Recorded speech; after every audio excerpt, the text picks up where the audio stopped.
every situation in our life is a messenger from God.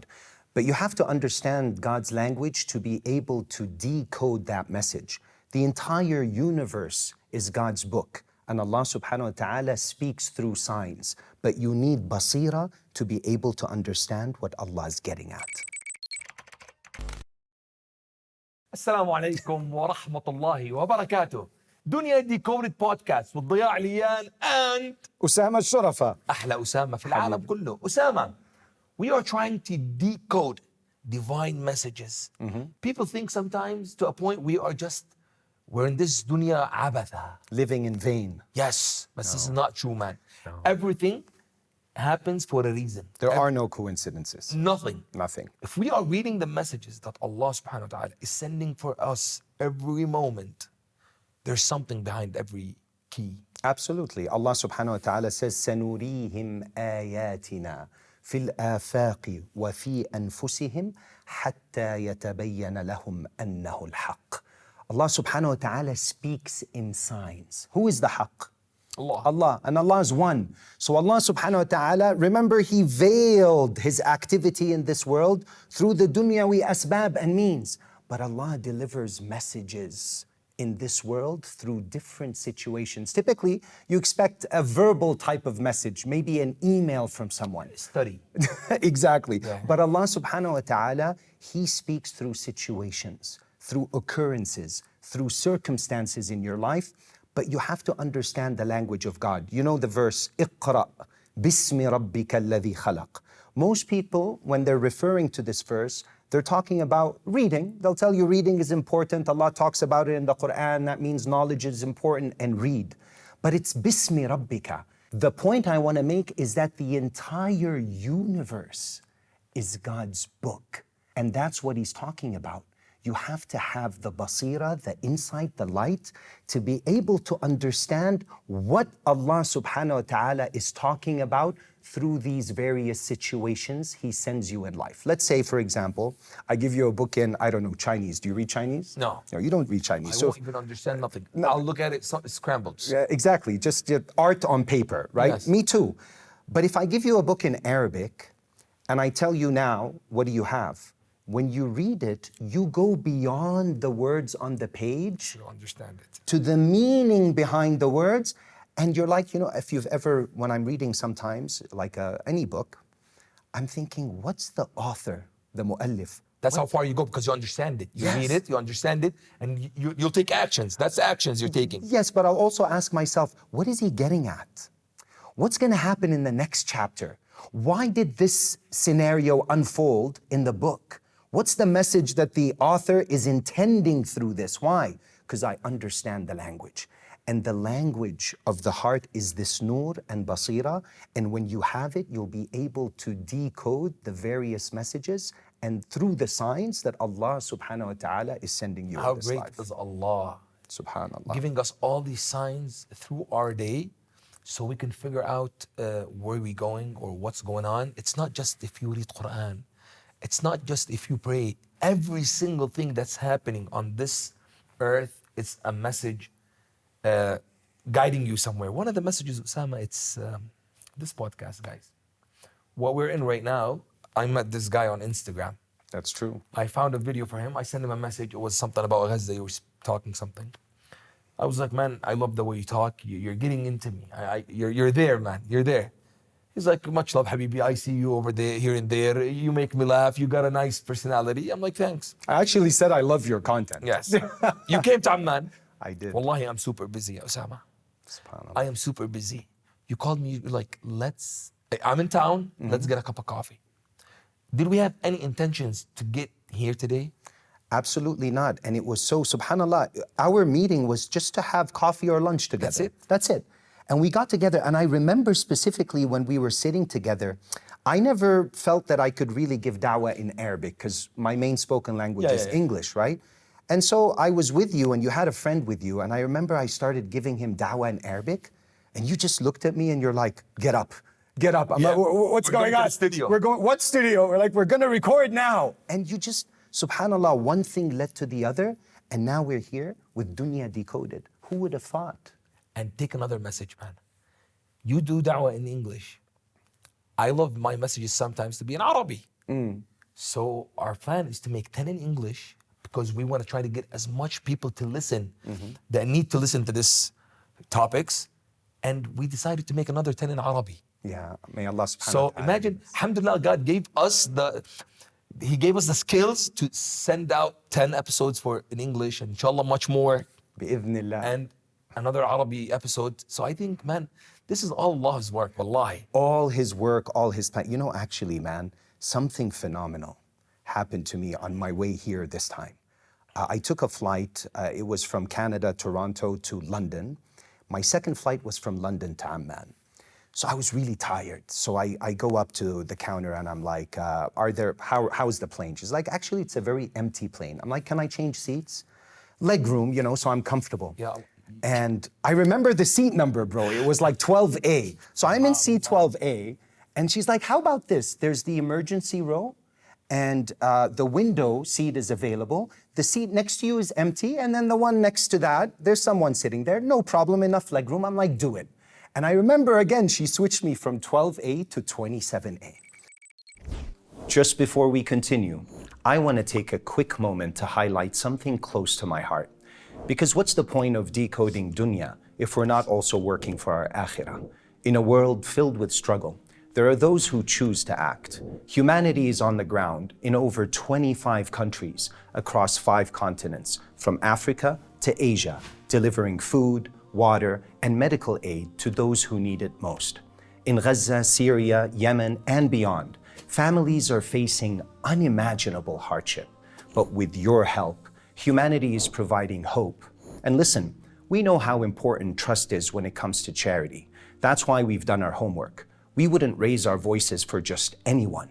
We chose humanity because we trust them. They're out there doing the work, making a difference, ensuring that every donation reaches those who need it most. Be the blessing with humanity. Go to wearehumanity.org now. You'll find the link in the description. Give your sadaqah, give your zakah, change a life. I get on the flight, I sit down, there's this wonderful gentleman, very nice guy, and he's extroverted, so he's talking to me. And one thing leads to another. He's like, where are you from? I'm like, Palestine. Where are you from? He's like, Palestine. He's like, where in Palestine? I'm like, Gaza. I'm like, where are you from? He's like, Gaza. I'm like, subhanallah. I'm like, where did you grow up the first part of your life? He's like, Kuwait. I'm like, me too. Did you leave at the Gulf War? He said, yes. I'm like, me too. And then I'm like, what did you study? He's like, electrical engineering. I'm like, get out of here, man. Come on. I studied electrical engineering. I did civil engineering. It's too much, man. There were so many similarities. Anyways, I ended up getting some rest and he got some rest. We get off the plane and he asked me, what do you do? I said, content creator, but I didn't give him too many details. The passport control was packed. And it was going to take us at least half an hour before they were going to check my passports. And he was standing right behind me in line. And we were also having a conversation. The 2 people in front of me, they're talking to each other and they have their phone open. And then they go, excuse me, are you Osama? And they're pointing at one of my TikTok videos or Instagram videos. And I'm like, yeah. They're like, no way, man, this is so weird. I'm like, what? They're like, we spent the entire night binging on your content and watching your content. Anyways, can I take a picture? You know, typically fans sometimes after passport control. I said, sure. So Mu'taz, who was with me, and I can say his name, but I won't say his family name, he became curious. He's like, now I need to know who you are. Can I get your Instagram handle?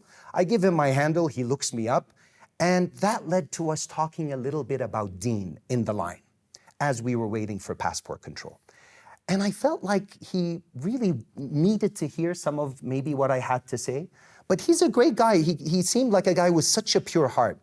We get to passport control, it's over. We go to get our bags, we grab our bags. On our way out, you know that last section before you leave where there's like, they check your luggage right before. Some guy comes to us and he's like, where are you coming from? Like Canada. He's like, right this way to both of us because we're walking together.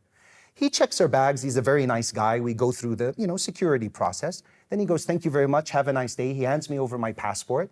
And then I'm like, okay, Mu'taz, here's my number. Stay in touch. Salaam alaikum, salam alaikum. And I leave. And you're out there having that wedding party, right? Or whatever it is. It was beautiful, by the way. I had a grand reception by you. Jazakallah khair. But then after you drop me off to the hotel, I get a message from Mataz. You know what the message read? He goes, you have my passport and I have yours. The guy at the security swapped passports by mistake. And I'm sitting there thinking, Ya Allah. He goes, and is your father Iyad? And is your mother Naila? I'm like, yes. Allah yarham. He goes, Allah yarham. He says, when I got to my mom, I told her the story and she recognized the name. And then she asked me, and I checked your passport and it said your mother's name was Naila and your father's name was Iyad. So, and she went to school and taught at the same school as your mother did in Kuwait and Fahahil. I'm like, no way, man. Subhanallah. What's Allah getting at? Think about it from the beginning, changing my seat, talking to the guy, the two that were in the line, him knowing that I'm a social media or content creator. One thing, the swap of the passports, all of that can't be a coincidence. Deep inside me, I felt like the story is not over. We ended up meeting, swapping passports and talking a little bit about Deen and other things. But I think it's going to lead to, the chapter is not over, the whole story is not over. But these things, there are no coincidence, man.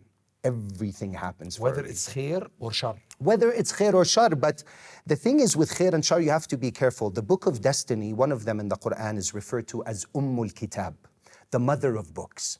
A mother typically gives birth to what? To children. So it's like every situation you face in life, you have a decision usually. Not all of them, but many of them you have to decide. Maybe to do good or do bad.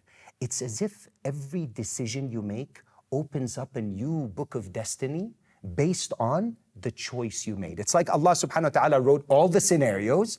He said, oh, if you choose this way, this will happen. If you choose that way, that will happen. The Sahaba used to say, كنا نرى أثر ذنوبنا في خلق أزواجنا وسوء دوابنا. That we used to see the effect of our sins in our conduct, the way our wives would deal with us, and the way our animals would act up, because they didn't have, cars and to run there, and they had animals to deal with. So they were very conscious of that. So typically, you do a sin, you make a bad choice, and the downloads from Allah can be difficult. So if you want to fix your life, if you make the right decisions, perhaps you'd open the right books.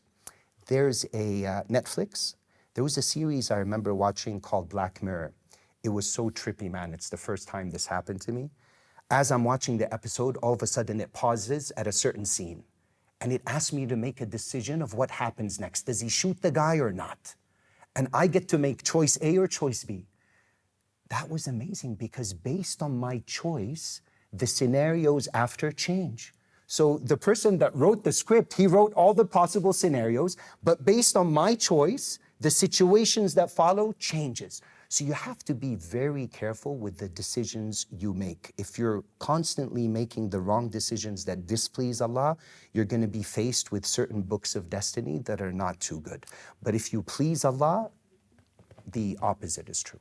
I think this is a gift from Allah, Osama. Everything that's God giving us from messages that He's putting through our way, to me, to Deya today, how he sees it, I see it beautifully set in place, whether I like it or I don't. And even Osama, there's a saying that said, if you could see the future, you would have chose what God gave you bilhal, in the present. At the moment. Yeah.